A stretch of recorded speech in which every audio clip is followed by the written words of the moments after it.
Halo Sobat Football Lovers, kembali lagi di channel Bal News 2. Nah, kali ini di channel ini kami membahas berita seputar olahraga sepak bola. Dari mulai berita timnas Indonesia, informasi Liga Indonesia, informasi Liga seputar internasional.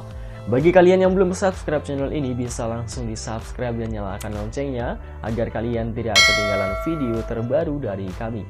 Baiklah, langsung saja kita masuk ke video pembahasannya. Daftar 29 pemain timnas Indonesia U20 untuk TC di Korea Selatan. Ada Justin Hubner dan 2 pemain baru.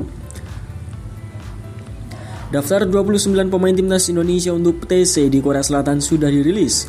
Pelatih timnas Indonesia Shin Tae-yong memanggil 29 nama termasuk 3 pemain keturunan yang dalam proses naturalisasi, yaitu Ivar Jenner, Justin Hubner, dan Rafael Struijk.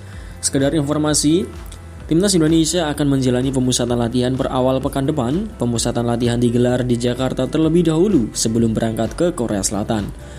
Pemusatan latihan ini digelar sebagai persiapan Timnas Indonesia U20 sebelum turun di Piala Dunia di tanah air pada 20 Mei hingga 11 Juni nanti. Mayoritas pemain yang dipanggil adalah personil Timnas Indonesia U20 di Piala Asia U20.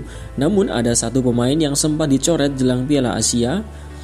Kembali dipanggil Shin Tae-yong. Pemain yang dimaksud adalah Arkan Kaka, ex penyerang Timnas Indonesia U17. Selain 3 pemain keturunan yang dalam proses naturalisasi, Shin Tae-yong juga membawa 2 nama baru. 2 nama baru yang dimaksud adalah winger PSM Makassar, Victor Detan, dan gelandang Bali United, Imade Tito. Imade Tito dipanggil setelah tampil impresif dalam beberapa laga terakhir bersama Bali United. Lalu bagaimanakah pendapat kalian mengenai hal tersebut? Silahkan tulis di kolom komentar.